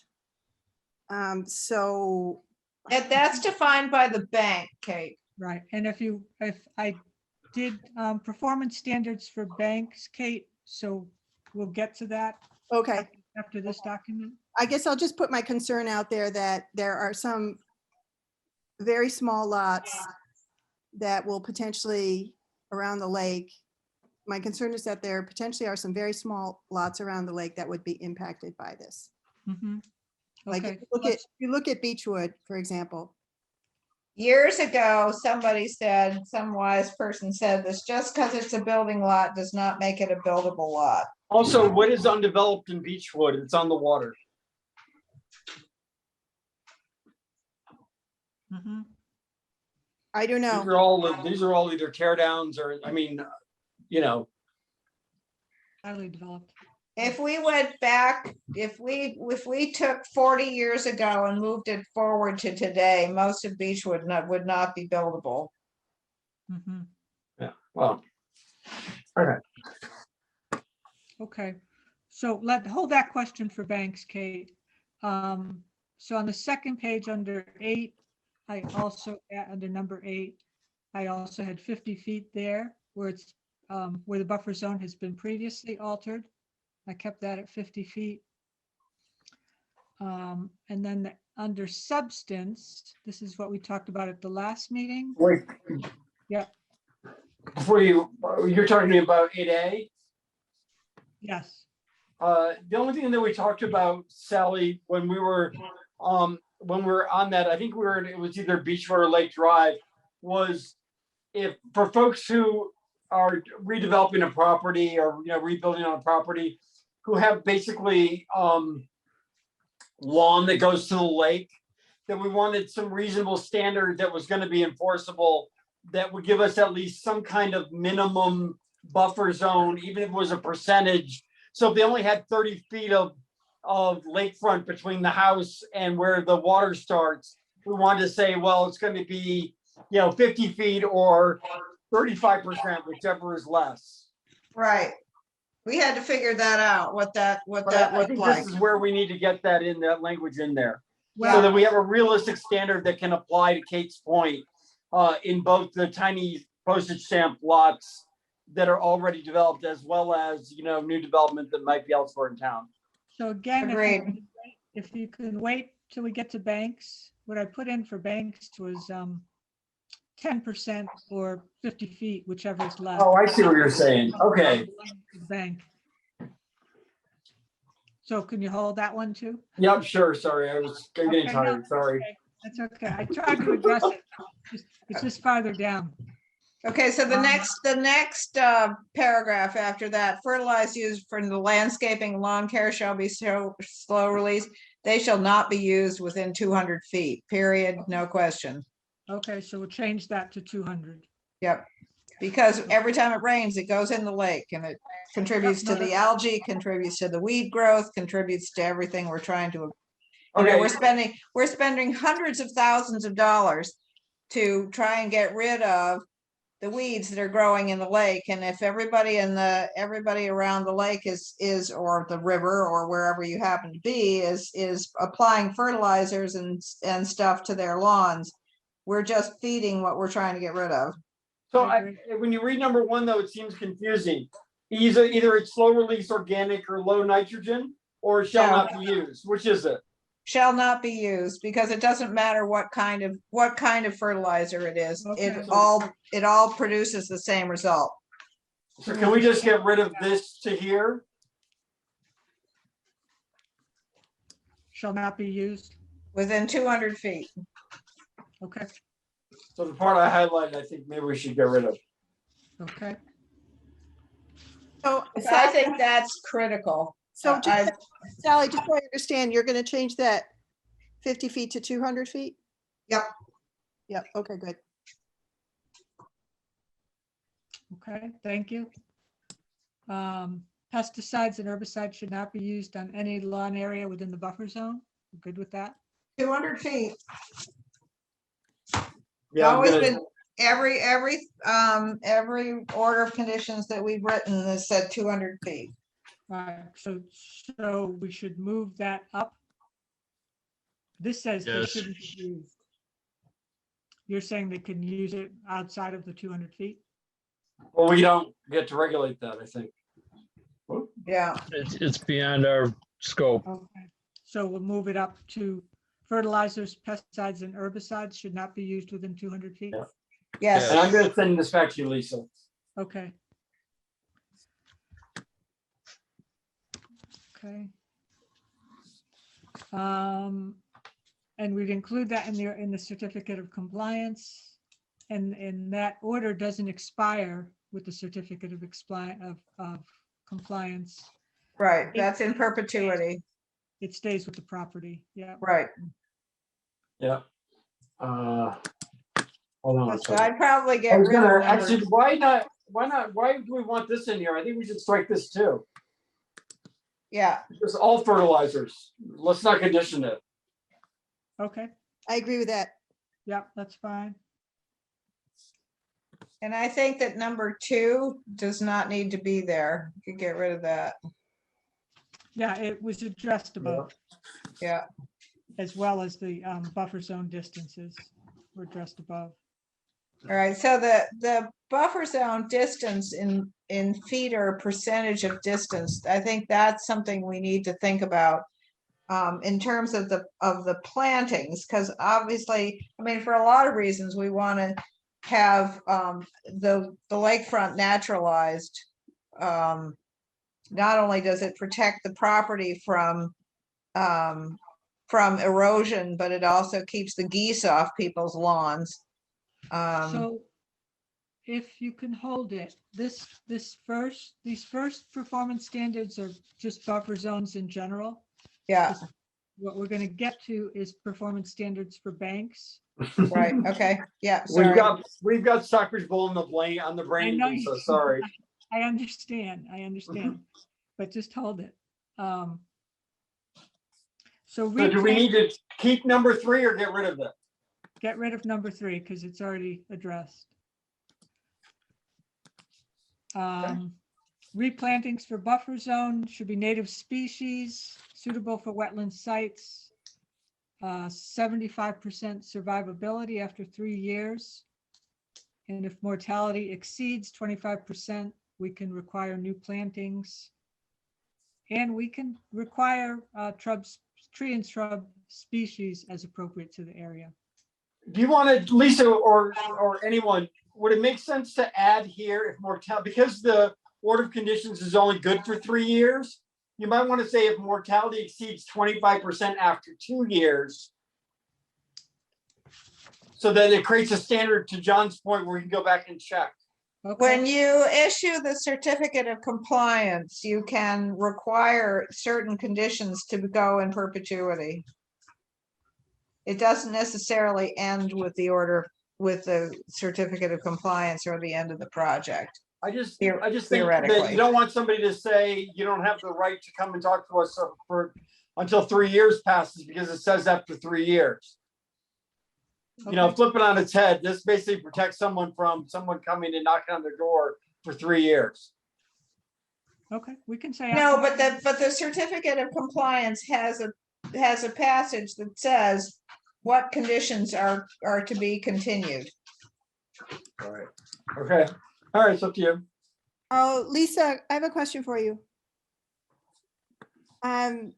There are some the areas of around the lake, for example, where there are really steep slopes. So would it be worth adding wording that you've got suitable for wetland sites? Would it be worth adding some wording that addresses those different types of conditions? I think I think as appropriate to the area addresses that. Excuse me, I'd like to hear from Lisa on this. Yeah, well, I mean, this is everybody's document. This isn't just my document. I know, but I'm asking you a question here, and I'd like to hear your answer.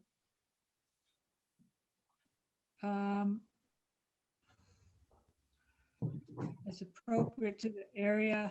I mean, I think if you Lisa, want, I can barely hear you.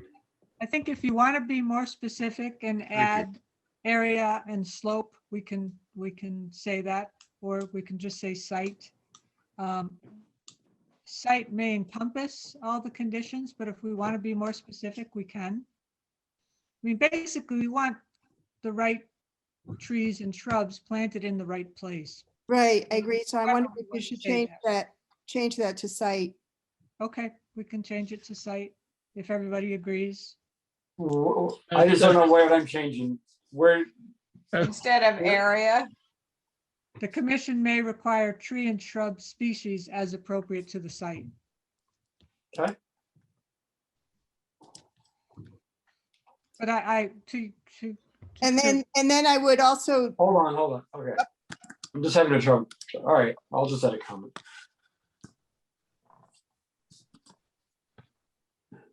And then at that first line of number 4,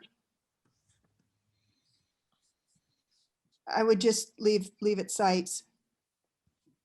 Mm-hmm. Yeah. Just a suggestion. Mm-hmm. I would also say shall be native species. Where, Sally? In the first sentence there. Should be, shall be, okay. Yeah, instead of should be, I think it shall be native species, but that's also required in the notice of, or the order of conditions as, you know, the boilerplate, but I think it doesn't hurt to do it twice. Okay. Number 5, lawns should not be mowed or weed whacked within 25 feet of a wetland resource area. And mulch should not be applied if it's likely to be washed into the resource area following a rain event. Yeah, I'm okay with that. I'm okay with it, but it's not what's happening on the lake. I know, that's why I put it in. Well, it's just going to ruffle a bunch of feathers, you know. Well, it'll be going forward. You know, we can't deal with what's already there. We can't pick up the mulch that's there, but I think it's reasonable to not put things in that are just going to be washed into the lake or into Well, I have no problem with the mulch thing. I have a problem with the fact that there's nobody, I mean, I could name 10 properties that mow down to the edge of the lake. And, you know, I might defer to Kate here, what kind of common sense she might have, but somehow or another, I think this is, it needs to be tempered somehow. Well, we can't do it until they come to us for a project. I mean, that's been the deal. That White House on the southern western end of the lake. I would love to go out with a spray bottle and spray that house brown, but you know, and we have no jurisdiction until they come before us for something. I think that there's a sort of a larger approach here, John, to answer your question, which involves communication and getting, I know it's a challenge, but getting like the SBA on board. I guess they have a new president. I mean, just as an example, I asked Richard to post that buffer zone manual on the Stockbridge Bowl Association website, and that didn't happen. So I think there's got to be a way to push this information out. And I think you'd be surprised. I mean, with that Mackinac Terrace request, you know, I ended up talking to this guy who is totally supportive of these types of initiatives around the lake. So maybe, you know, find those types of allies and rein them, you know, rope them in to help out. All right, it's kind of pushing 9 though. Can we like stick to getting through this document now? I agree. Well, there's one more thing that's cruising around on the back of my head with this 25-foot thing. And that is that you have Tom, Dick, or Harry who owns a house on the lake. And for years and years and years, they mowed it down to the lake. And somebody wants to buy it. They go into town hall and they pick this thing up and they go to the site and they say, oh, well, I wonder if that's grandfathered. Well, obviously it's not going to be grandfathered. Yes, So it is. Pardon me? Yes, it is. If it's already being mowed, I don't think we could change that. No, We can't. well, if The they only want to time- rebuild the house, we can. The only I think time that's we can change it is when they come to us for an application. All right. I just wanted that to be clear to whatever audience we have. I mean, John, a lot of the requests that are coming before the planning board are actually incorporating rain gardens and so on. You know, whether they're actually going to happen or not and be maintained, you know, that's another issue. Oh, can you throw a maintenance clause in there? I could potentially, you know, but it needs to pass the planning board. So you know what I'm dealing with there. I think people are becoming aware, you know, at least not everybody, but there are people who are becoming aware that it is to their benefit to have that buffer zone between their property and the lake. As I said, for geese, to keep the geese from coming up on their property, to keep their bank from eroding. And you know, Kate, from being on the lake, that when the motorboats go around, that it splashes the edge of the bank and it does erode. And if you have just grass, it's just going to go right down into the lake, and that's going to be, you know, your property is going to keep getting shorter and shorter. So, you know, they just need to understand that this is for their benefit as well as the lake benefit the lake. I mean, how All right, about? so let's go to number 6. Wait, Patrick, I just want to say something. You had the floor for quite a while. How about going to the second home meeting with the select board, just having someone from Concom? You know, Sally, you'd be great. Lisa. Yeah, no. Hey, all these are good ideas. The commission is here to talk about these performance standards right now. It's getting kind of late. It isn't going to be me. For a lot of reasons. Okay, number 6, access to docks, paths to water. I don't know that. I wasn't sure what to put in here. That's a planning board thing. Okay. Planning board you have a by right access to docks, but it has to conform to the zoning bylaw. So if it's not something we would need for our performance standards, we can just take it out. Well, but is there, I think that the part of the purpose of these is to clarify what the rules are. And even if we don't have jurisdiction, it wouldn't be the worst thing in the idea to say that if 6 feet is the width that you can mow to access your dock, if that's the rule, we should put it in. So people are following the rules. I think, yeah, I agree. I think that the more we can coordinate with the bylaws that are already there between the various boards, the better off we're all going to be. So do you know what the rule is? Not off the top of my head. I know that it can't be a straight shot to the lake. I know that you have, Kate, you probably know better than I do. You can have There's no- 35 feet, No, it's something. I think I can pull it up. I think it's 30 feet or whichever is less, but there's no wording to address a straight shot to the lake. Are you sure? I'll double check it right now. You guys keep, I'll check I'm it. pretty sure that it has to be like a 30-degree or something, that it's not supposed to be straight, but I could be wrong. I mean, there's wording that addresses, they're not supposed to have a slope greater than 20%, but if you're talking about like a curve to a path, is that what you're talking about? Talking about an angle to the lake so that it's not supposed to go, exactly perpendicular. It's supposed to be like a 30-degree angle or something so that it's not so likely to be, there to be erosion. Yeah, I'm pretty sure that's there. I'll double check it now, but I don't think it's in there, but I'll take a look. So while you check, Kate, number 7, if mature trees are removed from a site, they should be replanted with a ratio of at least 1:1. I don't know if we want it higher. I think all trees should be replaced at a 1:1 ratio, and mature trees should be at a higher ratio. Okay. How do you want to say that? Well, I'll just type it in and then we can figure that out later. Hold on. Okay.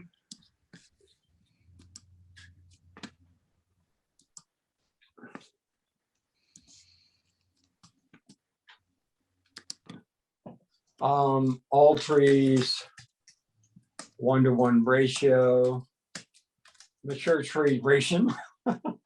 Mature trees, higher reasonable ratio. 2-to-1. Yeah. Oh, it's up to you 2-to-1. guys. 2-to-1.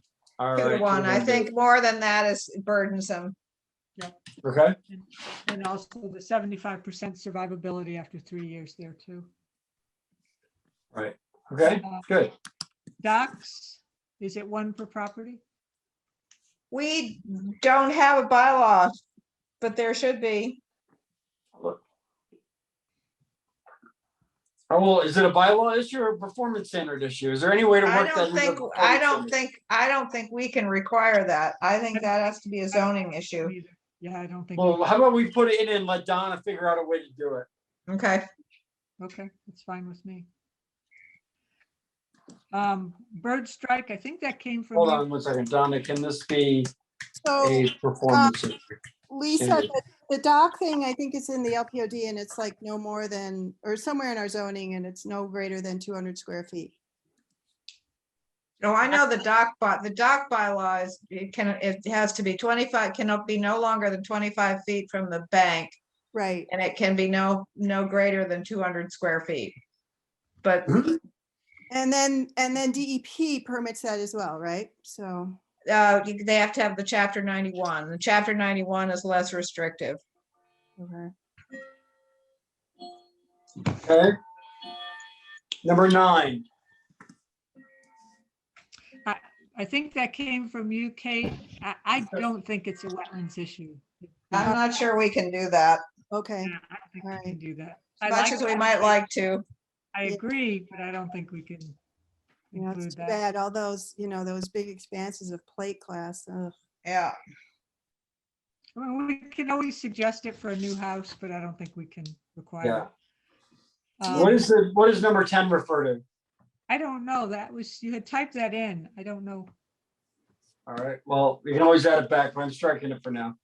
Okay. So we'll move. Oh, all right. So this is the sequence of work, John. Thank you. Take a look, see what you think. I think it should go in the order of conditions, not in performance standards, but take a look and see. But it might be good just to document it, even if it does go in the order of conditions. Yes. That this is what we're going to expect from you, so don't be surprised. Yeah, just so they know when they're walking into the whole situation, what's going to happen. And also, the old engineers out there, if Jackson's still around, I don't know, but I mean, think they he's should gone. be able to, they should be able to tell their clients that, okay, we're going to submit an NOI, we're going to do the site visit, the whole 9 yards. And then, at some point, whether it is their choosing of what that point is or our choosing of that point, somewhere mid-work, we need to go check it out so that things like 20 Mackinac Shores don't happen Well, again. John, does this language meet this is your idea, does this language meet those needs? Rubber's in the road here. All right, well, I'm much better if I print stuff off and take my highlighter to it, but members are going right to. Does this have to be codified at town meeting? No, this is performance This is standards. We just, already have the right. we can do whatever we want. It's under No. it's under our wetlands, it's under our wetlands bylaw that we can create performance standards. The only problem I have is B, under 2B, and that is periodic checks by the commission may be required and outlined in the order of conditions. I think that it should be mandatory, number one. I mean, I guess that's Will be required. But, Okay. but I mean, will be required, correct. But also, I think that there comes a time when, when we're looking at the sequence of work at the beginning of the whole project, before it even starts, we can pick out a time when, okay, when you get done with that phase of this job, we would like to come take a look. So give us a jingle. All right. So basically, do you want a deed that says at the end of each of these phases, you will contact us for review? Well, if they're going to give us a sequence of work, Patrick, then we can look at the sequence of work and say, listen, when you end this particular part of the sequence, we need to come check it out. And all it's meant to do is to prevent people from doing things that they shouldn't do. So Reserves the right to inspect the work at the end of I each can't sequence. hear somebody. Okay. So did you recover? Patrick. Can you read what I just typed? I'm sorry? Can you read what I just typed? Down here. I can't right. hear you. Can you read what I just typed? Under AB, periodic check-ins by the No, it's on the right, may be on the right required. column. No, I can't read that. It's too tiny. All right, let me read to you. When the applicant gives us a sequence of work, the commission reserves the right to inspect the work at the end of each sequence. No, because I don't think you should say when they give it to us, because that would indicate that they don't have to. Okay. I would say the commission will require a sequence of work? Will require a sequence of work with specified, let me think.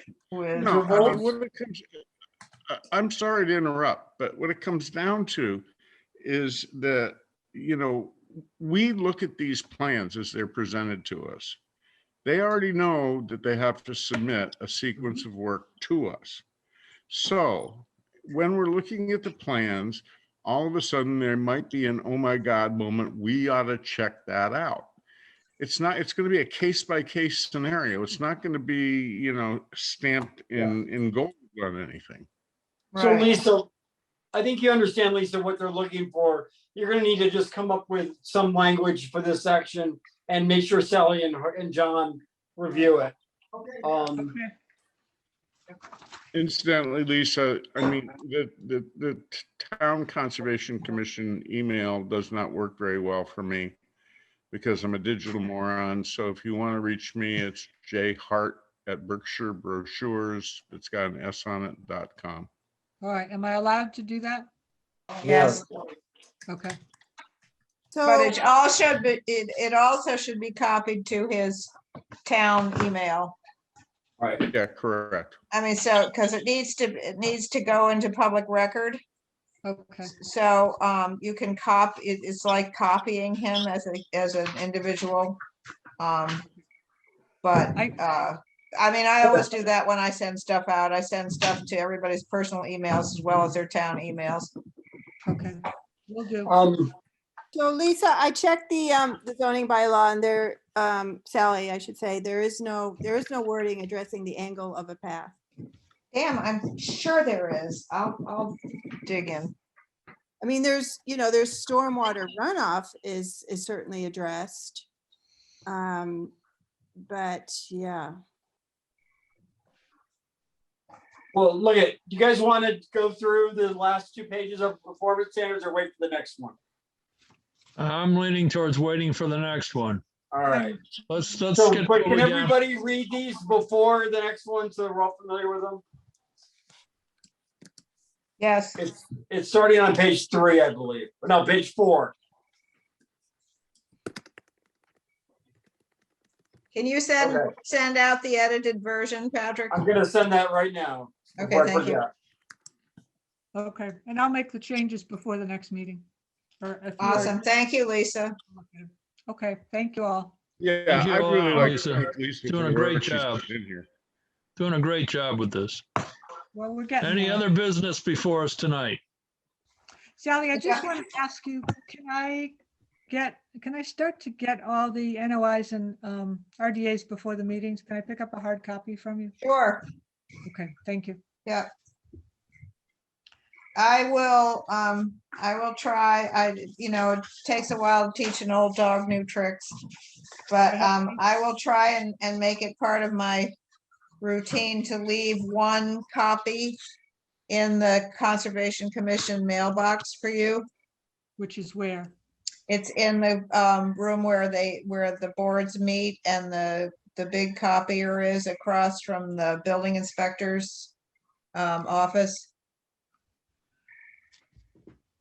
Okay. If you go in, there's a bank of File cabinet. of file cabinets to your left, and on top of the file cabinets are the various mailboxes for the various committees. And there's one that's Conservation Commission. I will try my best to remember to do that. You should be getting copies of them digitally. I'm not. Okay.